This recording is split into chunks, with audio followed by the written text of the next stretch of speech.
வணக்கம்.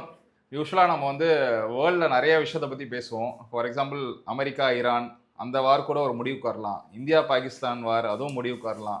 Russia, America வார் அதுவும் முடிவுக்கு வரலாம். முடிவுக்கே வராத ஒரு பிரச்சனைனா தென்கலை, வடகலை. இந்த பிரச்சனை காலகாலமாக போயிட்டுருக்கு. இது ஒரு முடிவுக்கு வருமா வராதாங்கிறத பற்றி நம்ம கெஸ்ட்டு கிட்ட கேட்போம். ப்ரோ வணக்கம். வணக்கம். நீங்கள் தான் சரியான ஆள். இதுக்கு ஒரு டீப் எக்ஸ்பிளனேஷன் நீங்கள் கொடுத்தே ஆகணும். தென்கலைனா தமிழ் பேசக்கூடிய ஐயங்காராவும், வடகலைனா ஹிந்தி பேசக்கூடிய சான்ஸ்கிரிட் பேசக்கூடிய ஐயங்காராவும் பார்க்கப்படுது. நீங்க என்ன நினைக்கிறீங்க? இப்படிதான் ஒரு பிரச்சனையை கொண்டு வந்திருக்காங்க. இதே மேலே டிஸ்க்ளைமர் என்னன்னா, நான் வடகலை சம்பிரதாயத்தை சேர்ந்தவன் அப்படின்றதுனால there could be an element of bias அப்படின்னு நினைக்கலாம். அதாவது ஒரு தலைபட்சமாக நான் சில கருத்துக்களை சொல்றதாக இருக்கலாம். அதனால இந்த உண்மைகளை நீங்க தேடி எடுங்க. சரியா? நான் எப்பவுமே என்ன சொல்வேன்னா, எந்த வீடியோ போடுறதுனால நான் என்ன சொல்வேன்னா, நான் சொல்கிறது தான் சரின்னு இல்லை, எனக்கு சரின்னு படுறதை நான் பேசுகிறேன். சரியா? ரெண்டுத்துக்கு வித்தியாசம் இருக்குது. நான் சொல்கிறது தான் சரின்றதுக்கும் எனக்கு சரின்னு படுறதை நான் பேசுகிறதுக்கும் வித்தியாசம் இருக்குது.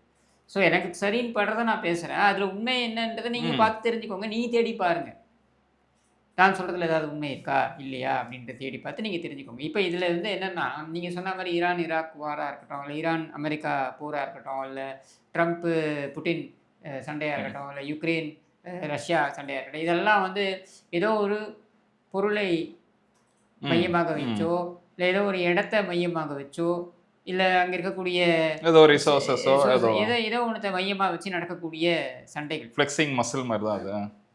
ஆனால் இங்கே உண்மையிலேயே நம்ம ஒரு விஷயத்தை இங்கே பாராட்டணும். என்னென்னா, இது ஒரு சில உரிமைகளுக்காக எனக்கு இந்த உரிமை இருக்குது, இந்த சம்பிரதாயத்தில் எனக்கு இந்த உரிமை இருக்குது, அப்போ இந்த சம்பிரதாயத்தை பாதுகாக்க வேண்டும் என்பதற்காக நடக்கக்கூடிய ஒரு ஒரு சண்டையாக கூட நம்ம அதை பார்த்துக்கலாம். சரியா? அப்போது ஒரு ட்ரெடிஷனை, காலங்காலமாக இருக்கக்கூடிய ஒரு சம்பிரதாயத்தை பாதுகாக்க வேண்டும் என்பதற்காக ரெண்டு தரப்புமே, யார் தரப்பில் ரைட் இருக்குது யார் தரப்பில் தப்பு இருக்குன்றதுலாம் வேற ஒரு டிபேட். பட் சம்பிரதாயத்தை காப்பாற்றணும் அப்படின்றதுக்காக இருக்கு இல்லையா? அதனால் அந்த விதத்தில் நான் பாராட்டுறேன். ஏன்னா இன்றைக்கி எல்லாமே டைல்யூட் ஆகிடுச்சு. இன்றைக்கி எல்லாம் நியூ ஏஜ் குருக்கள்லாம் வந்துட்டாங்க, சோடா குருக்கள்லாம் வந்துட்டாங்க. சரியா? சோடா குருக்கள்லாம் நியூ ஏஜ் குரு, இவங்களெல்லாம் தான் இளைஞர்கள் வருவாங்க. வழி வழியாக இருக்கக்கூடிய சம்பிரதாயத்தை இன்றைக்கி இளைஞர்கள் மறந்துட்டாங்க. அப்படின்ற நிலையில் அந்த சம்பிரதாயத்தை நம்ம பாதுகாக்கணுன்றதுக்காக நடக்கக்கூடிய ஒரு சண்டையாக பார்க்கும்பொழுது ஐ வுட் சே இவங்க மீடியாவில் அதை பெரிய டாக்ஸிக்காக காமிக்கிற மாதிரி கொண்டு போகிறாங்க. ஏதோ பெரிய அது ஒரு ஹியூமராகவும் காமெடியாகவும் கொண்டு போகிறாங்க. ஆனால் அதுக்கு பின்னாடி இருக்கக்கூடிய வரலாறு என்ன அப்படின்றது நிறைய பேருக்கு தெரியல. இதை மடைமாற்றம் செய்யறதுக்கு நிறைய பேர், இப்போ நீங்கள் சொல்கிறீங்க இல்லையா, தெங்கலைன்னா தமிழ் பேசக்கூடியவர்கள், வடகலைன்னா வடக்கிலிருந்து வந்தவங்கன்னு அப்படி கிடையாது. தெங்கலை வடகலை சம்பிரதாயம்ன்றது அந்த ஒரு சில கருத்துக்களில் வேறுபாடுகள். மற்றபடி எப்படி வடகலை என்று அறியப்பட்டார்கள், எப்படி தெங்கலை என்று அறியப்பட்டார்கள் அப்படின்றதுக்கு முக்கியமான விஷயம் என்னென்னா, காவிரிக்கு வடக்கும் காவிரிக்கு தெற்கும் இருந்தவர்கள் இந்த சம்பிரதாயத்தை இவர்கள் பின்பற்றினார்கள், அந்த சம்பிரதாயத்தை அவர்கள் பின்பற்றினார்கள் அப்படின்றதுலேருந்து அதை பார்க்கணும். ஸோ காவிரியை மையமாக தமிழ்நாட்டுக்குள்ளே தான் அது, காவிரியை மையமாக வச்சு காவிரியிலிருந்து அந்த பக்கம் தென் பக்கம் இருக்கக்கூடியவர்கள் பின்பற்றியது தெங்கல சம்பிரதாயம், இந்த பக்கம் இருக்கக்கூடியவர்கள் பின்பற்றியது வடகலை சம்பிரதாயம் அப்படின்னு. அதனால தான் இந்த பேரு தவிர்த்து அதுக்குள்ள இருக்கக்கூடிய டிஃபரன்சஸ் இல்லையா, அது நம்ம தனி டிபேட்டை நம்ம வச்சுப்போம். இல்லை, ஏன்னா இப்போ சில பேருக்கு இந்த டிஃபரன்ஸே தெரியாது. நான் ஒரு சின்ன ரிக்வஸ்ட் என்ன சொல்றேன், எனக்கு அந்த ரெண்டு தேரிஸ் மட்டும் நீங்க சொல்லிட்டு ஸ்டார்ட் பண்ணுங்க. ஏன்னா they follow a theory, Thenkalai follow a theory, Vadakalai follow a theory, அந்த தேரி மட்டும் சொல்லிட்டு நீங்க. இல்லை, அது சரணாகதி தத்துவத்திலேருந்து ஆரம்பிக்கும். அதாவது நாம் பரமாத்மாவுக்கு சரணாகதி அப்படின்றது ஜீவாத்மாவுக்கும் பரமாத்மாவுக்கும் இருக்கக்கூடிய அந்த தொடர்பு இருக்கு இல்லையா, அதில் சரணாகதி தத்துவம்னு இருக்குது. சரணாகதி தத்துவம்ன்றது என்ன சொல்லுது அப்படின்னா, இப்போ தெங்கல பாரம்பரியத்தில் என்ன அந்த சம்பிரதாயத்தில் அவங்க என்ன கொண்டு வராங்க அப்படின்னு பார்த்தீங்கன்னா, நீங்கள் ஒரு பூனை இருக்குது, பூனை குட்டி போட்டு பார்த்துருக்கீங்கல்ல, அதை குட்டி எங்கே போனாலும் பூனை வாயிலே கவிட்டு எடுத்துகிட்டு திருப்பி வைக்கும்.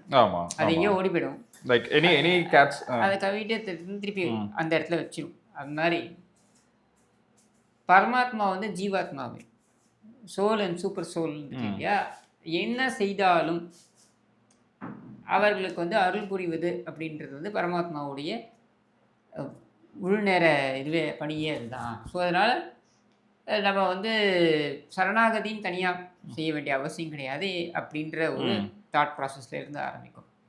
வேறஸ் இது வந்து பாமர மக்களுக்கு புரியணுன்றதுக்காக நான் வந்து ரொம்ப காம்ப்ளிகேட்டட் இல்ல வார்த்தைகளை இல்ல ஆமா பயன்படுத்தாம ரொம்ப சிம்பிள் டேர்ம்ஸ் நான் ஆமா பயன்படுத்துறேன். அதுதான் சரியா? பெஸ்ட். ஆமா. ஆச்சாரியர்கள் இருக்காங்க, அவங்க இன்னும் பெட்டரா இதை வந்து எக்ஸ்பிளைன் பண்ணுவாங்க. ஆனா இன்னைக்கு வந்து இருக்கக்கூடிய பாமரர்கள் ஏன்னா இவங்களுக்கு அது புரிய மாட்டேங்குது. அப்படிங்கும்போது அவங்களுக்கு புரியுற மாதிரி இப்ப நான் சமஸ்கிருதத்துல ஒரு 4 ஸ்லோகத்தை சொல்லி இது இதனாலதான் இது அப்படின்னு நான் சொன்னேன்னா அது புரியாது.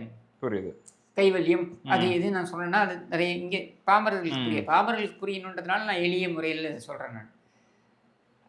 வேற வடகல சம்பிரதாயம் என்ன சொல்லும் அப்படின்னு பார்த்தீங்கன்னா, சரணாகதின்றது நாம எஃபர்ட் போடணும் அப்படின்றது. அதாவது ஜீவாத்மா வந்து தனக்கான அந்த முழு எஃபர்ட்டை போட்டு தான் பரமாத்மா ரீச் ஆகணும். அப்போ சரணாகதிக்கான பிரயத்தனத்தை நம்ம காட்டணும் அப்படின்னும் பொழுது அது எப்படி அப்படின்னா, ஒரு குரங்கு இருக்குன்னு வைங்க, அது அதனுடைய குட்டி வச்சுக்கிட்டு ஒரு இடத்துல இன்னொரு இடத்துக்கு தாவும். ஆனால் நீங்கள் க்ளோஸாக வாட்ச் பண்ணிங்கன்னா குரங்கு குட்டியை பிடிச்சிக்கிட்டு இருக்காது, குட்டி தான் குரங்கு பிடிச்சிக்கிட்டு இருக்கும். அப்போது அதுக்கான எஃபர்ட்டை அந்த குட்டி போடுது அப்படின்ற மாதிரி தான் ஜீவாத்மான்றது பரமாத்மாவை பிடித்து கொள்வதற்கு ஒரு சரணாகதி பிரயத்தனத்தை மேற்கொள்ளணும் அப்படின்றது அதிலிருந்து ஆரம்பிக்குது. அதுக்கப்புறம் பார்த்தீங்கன்னாக்கா மகாலட்சுமி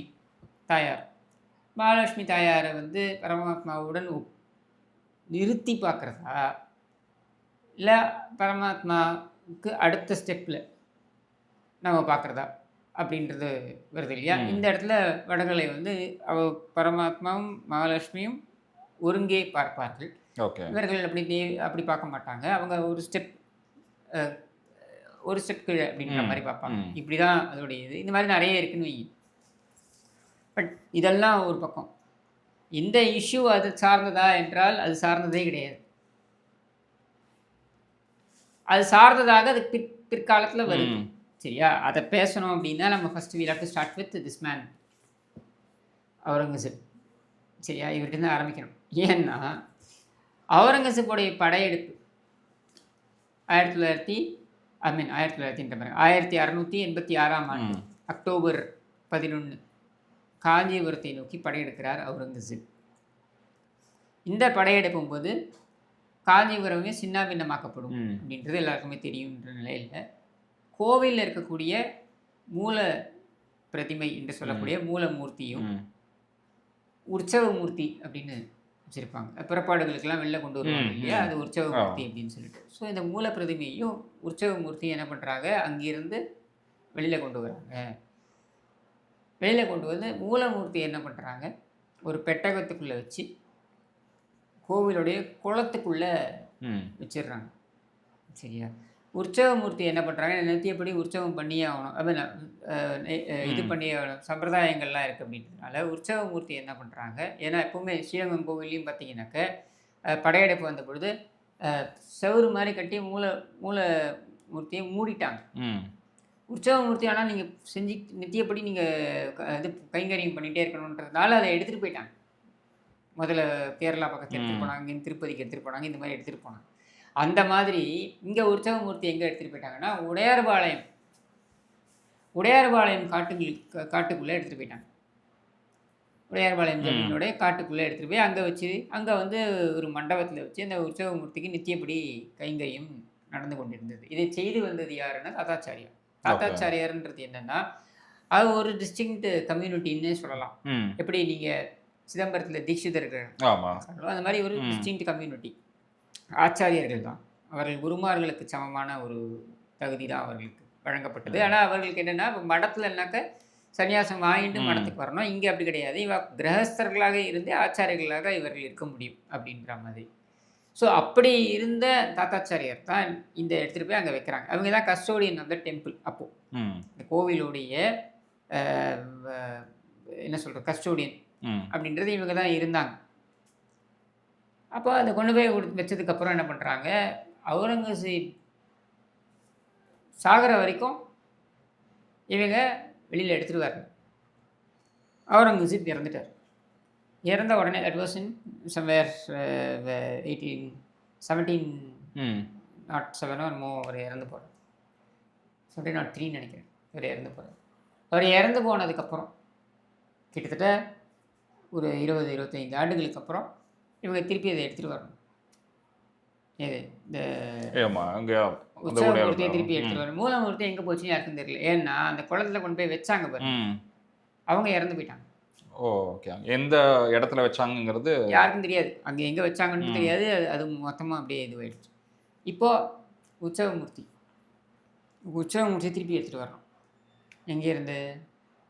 இதில் இருந்து எடுத்துகிட்டு வரணும். அது உடையார் உடையார்பாளையத்துலேருந்து எடுத்துகிட்டு வரணும். இந்த உடையார்பாளையத்துலேருந்து எடுத்துகிட்டு வரணும்னா இவங்கக்கிட்ட இது கிடையாது. அங்கே இருக்க ஜமீன் வந்து ஒத்துக்க மாட்டேங்கிறாரு. எங்கள் ஊருக்கு வந்துட்ட பெரும்பாலும் நாங்கள் கொடுக்க மாட்டோன்ட்டு. இப்போ என்ன பண்ணுறதுன்னு தெரியல இவங்களுக்கு. இவங்க என்ன பண்ணுறாங்க உடனே, அப்போ இருந்த நிஜாம், ஹைதராபாத் நிஜாமோட, ஏன்னா இவர் தான் அவுரங்கசீப் இறந்துட்டாருன்னா நிஜாம் தானே அப்போ அத்தாரிட்டி ஆகிடுறாரு, செப்பரேட் அத்தாரிட்டி ஆகிடுறாரு. அந்த நிஜாமுடைய தளபதியாக ஒருத்தர் இருந்தார், தோடர்மால். இந்த தோடர்மால்கிட்ட போய் இவங்க போய் கேட்குறாங்க, தாத்தாச்சாரியார் போய் கேட்குறாரு, இந்த மாதிரி நாங்கள் போய் உடையார்பாளையத்துலேயும் எடுத்துகிட்டு வரணும், எனக்கு நீங்கள் உதவுங்க அப்படின்ட்டு. அவர் உடனே என்ன பண்ணுறார், சரி அப்படின்னு யோசிச்சுட்டு அவருடைய குரு யாருன்னா அத்தாஞ்சியர்னு அங்கே இருப்பார், அவர்கிட்ட போய் அவர் கேட்குறாரு. அந்த ஜியர் வந்து தெங்கலை சம்பிரதாயத்தை சேர்ந்தவர், தாத்தாச்சாரியார் வந்து வடகலை சம்பிரதாயத்தை பின்பற்றக்கூடியவர்.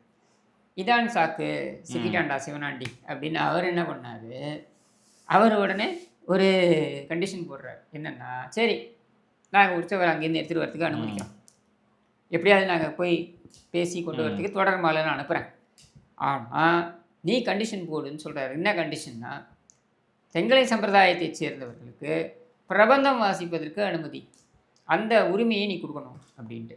தாத்தாச்சாரியார் ஒத்துக்கிறார், ஆனால் ஒரு கண்டிஷனோட ஒத்துக்கிறார். சரிப்பா நான் ஒத்துக்கிறேன், ஆனால் ஒன்று, பிரபந்தத்தை நான் தான் ஆரம்பிப்பேன், நான் தான் முடிப்பேன் அப்படின்ட்டு. ஓகே, கையெழுத்தாச்சு, அக்ரிமெண்ட். இப்போ பிரச்சனை என்னென்னா, பிரபந்தம் வருது. பிரபந்தத்தில் தெங்கலை ஆச்சாரியாராக இருக்கக்கூடிய ஸ்ரீ மணவாள மாமுனிகள் அவருடைய இதில் இருந்தால் ஆரம்பிக்கும், ஸ்ரீசைல தயாபத்திரம் ஏதோ ஒன்று அதில் இருந்தால் ஆரம்பிக்கும். அதை வந்து சொல்கிறதுக்கு இவர் ரெடியாக இல்லை. இவர் வடகலை சம்பிரதாயத்தை சேர்ந்தவர், அதனால் இவர் வந்து நான் சொல்ல முடியாது அப்படின்றதுனால இவர் என்ன பண்ணுறாரு, நான் சொல்லலை, அப்போ நான் ஒன்று பண்ணுறேன்.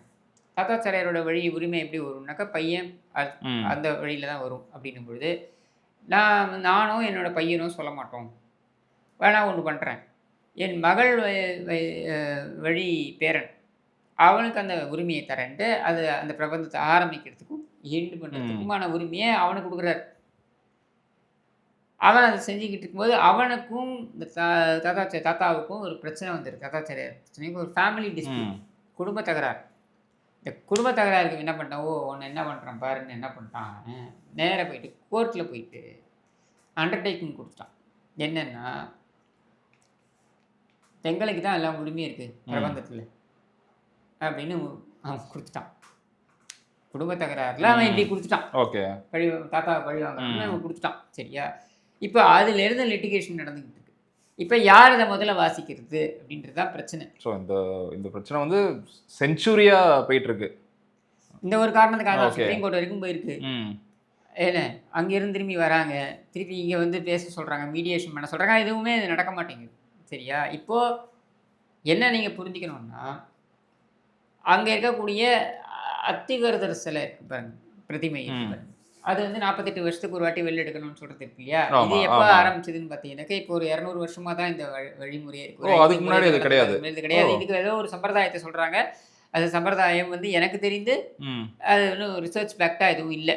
எனக்கு தெரிந்து ஒரு 200-300 ஆண்டுகளாக இருக்கக்கூடிய ஒரு வழிமுறை. இது ஏன் ஆரம்பிக்குதுன்னா, ஒரு பிரிட்டிஷ் கலெக்டர், இந்த குளம் தண்ணி வந்து ரொம்ப இதுவாக இருக்குது, கலங்கலாக இருக்குது, இந்த குளம் தண்ணியை வந்து சரி தூர்வாரணும் அப்படின்னு சொல்லிட்டு அந்த தண்ணியை ஃபுல்லாக வடிச்சுட்டு அவன் தூர்வார போகும்பொழுது அவனுக்கு அங்கே இந்த கீழே ஒரு கேபின் இருக்குதுன்னு தெரிய வருது. அதாவது அந்த அந்த மண்டபத்துக்கு கீழே ஒரு இது இருக்குதுன்னு தெரிய வருது. அப்போது அதை திறந்து பார்த்தா அத்திவரதருடைய சிலையை அங்கே வைக்க. அதை எப்படி வச்சுருக்காங்க அப்படின்னா, மூலமூர்த்தியாக இருக்கட்டும் அல்லது இவர் உற்சவராக இருக்கட்டும், இந்த டெட் பாடியை வந்து கவர் பண்ணி வைப்பாங்க தெரியுமா, அந்த மாதிரி கவர் பண்ணி தான் எடுத்துகிட்டு போகிறாங்க, யாரும் கண்டுபிடிக்க கூடாதுன்ட்டு. அதே மாதிரி இந்த கவர் பண்ணி அவங்க வச்சுருக்காங்க. அப்போ அவன் என்ன சொல்கிறான்னா, ஒன்று பண்ணுங்க, அதுக்குள்ளே இவங்க என்ன பண்ணிட்டாங்க, பழைய சிவபுரம்னு இருக்குது. இந்த பழைய சிவபுரத்தில் போய் அங்கே வந்து ஒரு மலை மேலே 2 கற்சிலைகள் இருக்குது. ஒன்று வந்து திருப்பதி பெருமாள் மாதிரியே கற்சிலை, இன்னொன்று வந்து வரதராஜ பெருமாள் மாதிரியே கற்சிலை.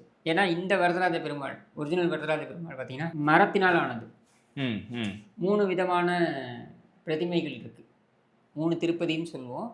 முதல் திருப்பதி வந்து ஸ்ரீரங்கம், அடுத்தது திருப்பதி, அடுத்தது வரதராஜ பெருமாள் அப்படின்னு பார்க்கும்போது இந்த 3 எடுக்கும்போது திருப்பதி பெருமாள் வந்து கல்,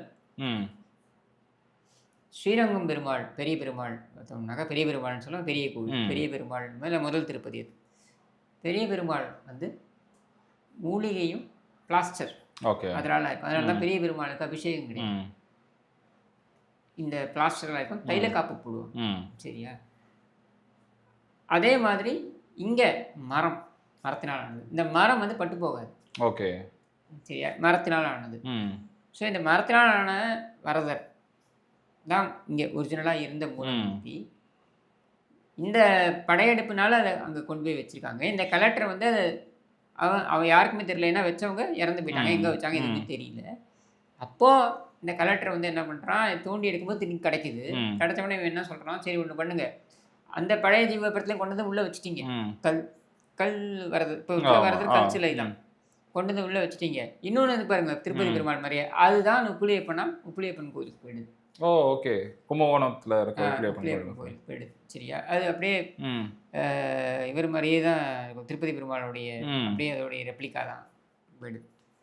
ஸோ இதை என்ன பண்ணுறாங்க, நான் வெளில எடுத்து திருப்பி பிரதிஷ்டை பண்ண முடியாது, ஏன்னா ஒன்றும் பிரதிஷ்டை பண்ணியாச்சு, கல் சிலையை பழைய ஜீவபுரத்துலேயும் கொண்டு வந்து பிரதிஷ்டை பண்ணியாச்சு. இப்போவும் பார்த்தீங்கன்னா பெருமாள் வந்து இங்கேருந்து பழைய ஜீவபுரத்துக்கு இது ஒரு முறை இருக்குது, இங்கே கொண்டு போய் அங்கே இது பண்ணிட்டு வர்றது ஒரு முறை இருக்குது. இப்போ இந்த இதை என்ன சொல்கிறான் கலெக்டர், சரி வெளியில் எடுத்து வைங்க, மக்கள் எல்லாம் ஊர் மக்கள் எல்லாம் வந்து பார்க்க வரட்டும். வந்த உடனே அதுக்கு நிறைய கலெக்ஷன் ஆகும் இல்லையா, அந்த கலெக்ஷனான காசை வச்சு இந்த குளத்தை தூர்வாரிக்கோங்க. Okay okay. ஏன்னா அன்னைக்கு சோர்ஸ் ஆஃப் வாட்டர் வந்து இந்த குளத்தில் இருந்தா அப்படின்றதுனால நீங்கள் தூர்வாரிக்கோங்க அப்படின்ட்டு அதில் ஆரம்பிச்சு தான் 48 ஆண்டுகளுக்கு ஒரு முறை வெளியில் எடுத்து 48 நாட்களாக வைக்கிறது, 40 ஆண்டுகளுக்கு ஒரு முறை 40 ஆண்டுகளுக்கு ஒரு முறை வெளியில் எடுத்துட்டு 48 நாள் வெளியில் வச்சுட்டு திருப்பி கொண்டு போய் உள்ளே வைக்கிறதுன்ற முறையை இப்படி தான் பண்ணாங்களே தவிர எந்த சம்பிரதாயமும் அதை சொல்லலை. ஆனால் சம்பிரதாயம் சொன்னதாக ஒரு ஆர்கியூமெண்ட்டை வைக்கிறாங்க. இதில் கூர்ந்து கவனிக்க வேண்டியது என்னென்னா, அந்த அத்திவரதருடைய பிரதிமை இருக்கு இல்லையா, அதில் மிக தெளிவாக வடகலை திருநாமம் தான் இருக்கும். ஓகே, எடுத்தது. ஆமாம், இந்த இவங்க பழைய ஜீவபுரத்துலையும் கொண்டு வந்தாங்க இல்லையா, இதில் எந்த இதுவும் இருக்காது, இவங்க தான் நாமத்தை சாத்துவாங்க. அப்போது அது பார்த்தீங்கன்னா என்ன கொடுத்துருக்காங்கன்னா, அப்போ அச்சுதராயர்னு கிருஷ்ணதேவராயருடைய வழியில் வந்து அச்சுதராயர்னு ஒரு மன்னர், அவர் வந்து கொடுத்துருக்காரு நகை நிறைய பெருமாளுக்காக ஆபரணங்கள் கொடுத்துருக்காரு. அந்த ஆபரணங்களில் பார்த்தீங்கன்னா இந்த திருநாமம் இருக்கு. ஓகே, அது வடகலை நாமமாக தான் கொடுத்துருக்காரு. இதைத்தான் நீங்கள் அணிவிக்கணும்னு உத்தரவே போட்டிருக்காரு. இதெல்லாம் ரிட்டர்னில் இருக்குது, செய்ய கல்வெட்டுகளாகவும் ஆதாரங்களாகவும் இருக்குது. இப்போது விஷயம் என்னென்னா, இந்த கோவில் வடகலைக்கு சொந்தமானா அதுவும் கிடையாது. ஏன் கிடையாதுன்னா, தாத்தாச்சாரியார்களுக்கு தான் உரிமை இருக்கு. தாத்தாச்சாரியார் என்ன பண்ணிட்டாங்கன்னா, இவங்க வெறும் கௌரவ பொறுப்பு அப்படின்னு கொடுத்து ஓரம் கட்டி வச்சுட்டாங்க, கவர்மெண்ட் டேக் ஓவர் பண்ணிடுச்சு. தாத்தாச்சாரியார்கள் வழி வழியாக என்ன பண்ணாங்கன்னா, கிருஷ்ணதேவராயர், நாயக்க மன்னர், மைசூர் சாம்ராஜ்யம் அப்படின்ட்டு இவங்க எல்லாருக்குமே ராஜகுருவாக இருந்தாங்க.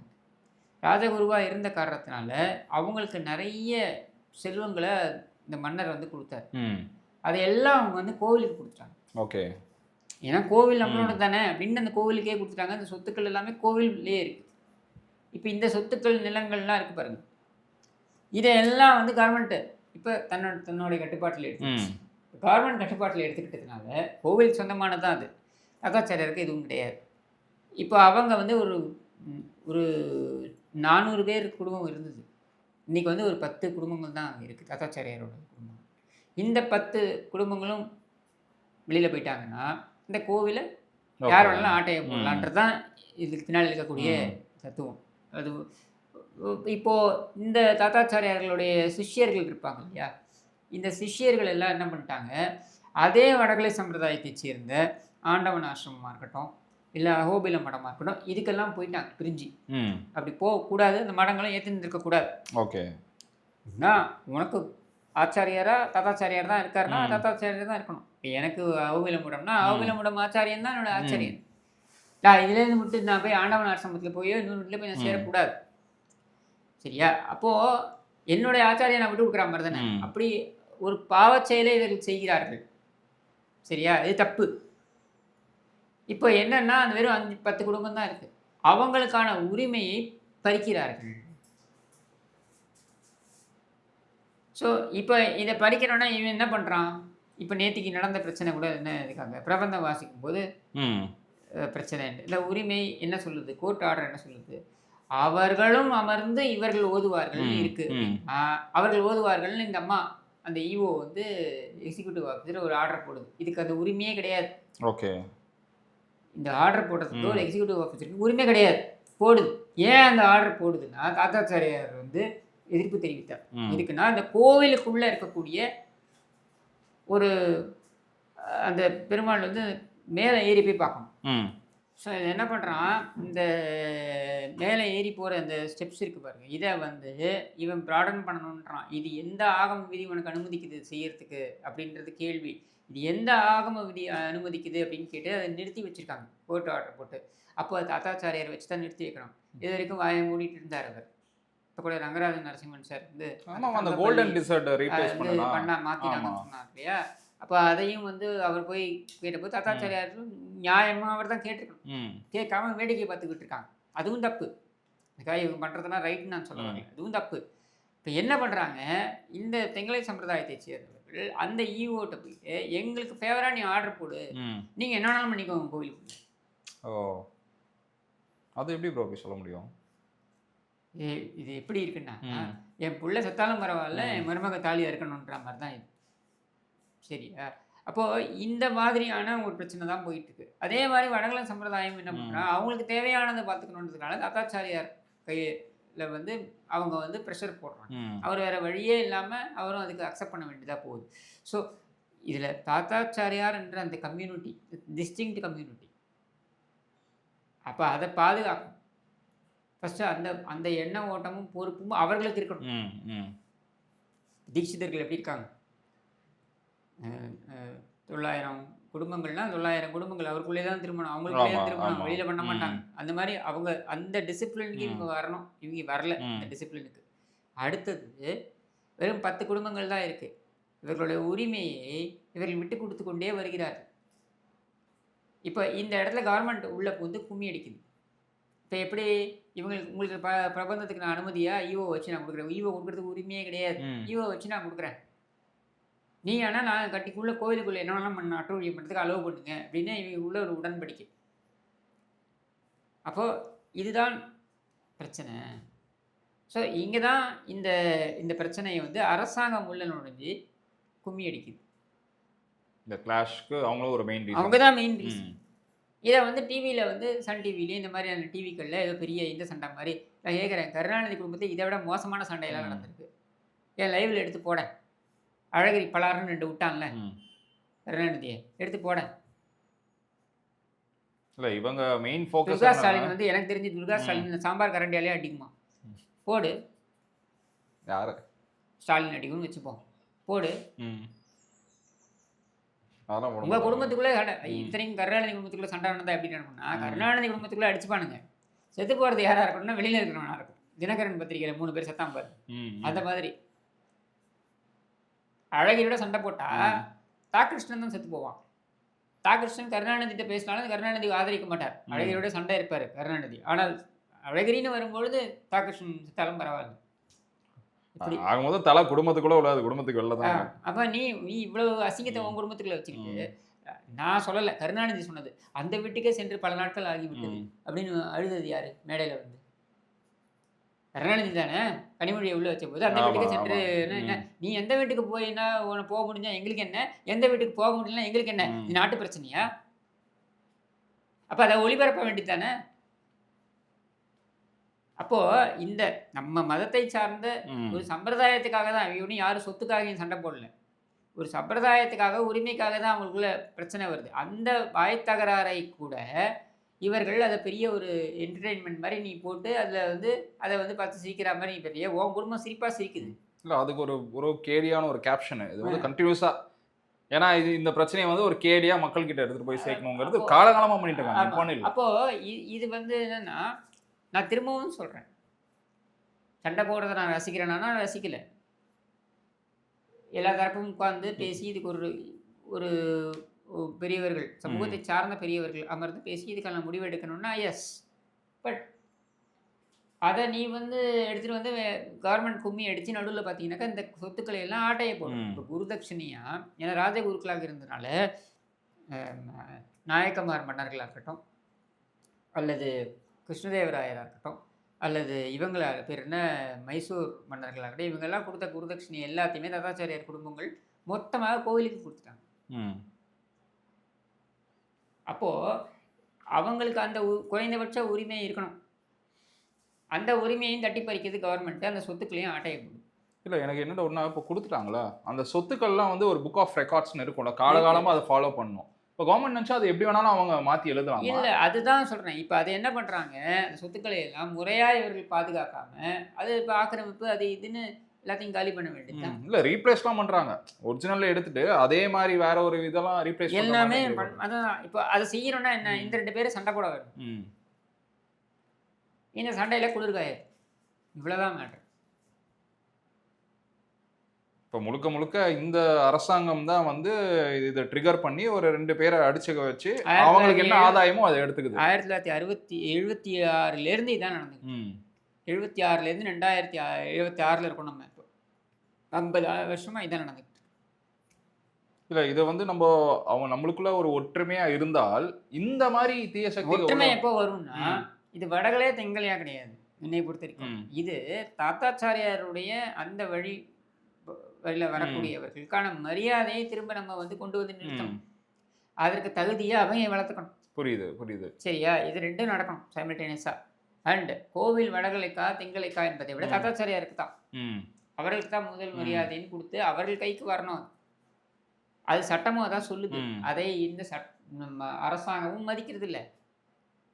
அங்கே இருக்கக்கூடிய தெங்கலை சம்பிரதாயத்தை சேர்ந்தவர்களும் மதிக்கிறது இல்லை, வடகலை சம்பிரதாயத்தை சேர்ந்தவர்களும் மதிக்கிறது. இதுதான் பிரச்சனை.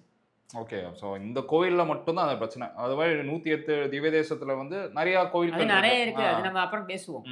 இந்த கோயிலில் இதுதான் பிரச்சனை. அப்போ இந்த பிரச்சனை இது வந்து எப்படி தான் நடந்துட்டு இருப்பாங்க, இவங்க தான் படிச்சு எங்களுடைய சம்பிரதாயத்தை நாங்கள் எங்கேயும் விட்டு கொடுக்க மாட்டோம்.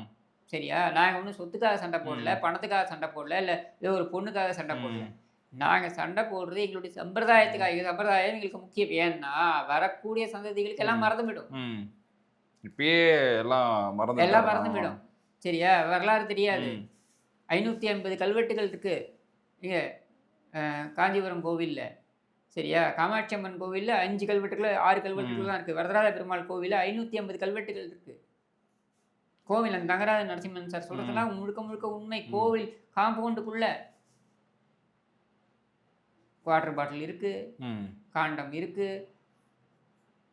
எல்லாம் அது சிதறி கிடக்கு. யார் வேணாலும் வரலாம், யார் வேணாலும் ஃப்ரீ ஃபார் ஆல். இதுதான் இந்த அரசாங்கம் இதை மெயின்டைன் பண்ணுற லட்சணம். சரியா? அப்போது இதை நம்ம வந்து இந்த சண்டையை இது உரிமைக்கான ஒரு பிரச்சனைன்னு வச்சுப்போம். இது நம்ம கோர்ட்டு கூட கொண்டு போவோம், அதுக்கெல்லாம் நமக்கு எல்லா ரைட்ஸும் இருக்குது. ஆனால் இதை ஹைலைட் பண்ணி இவங்க வேணுன்ற சாதிச்சுக்கிறாங்க.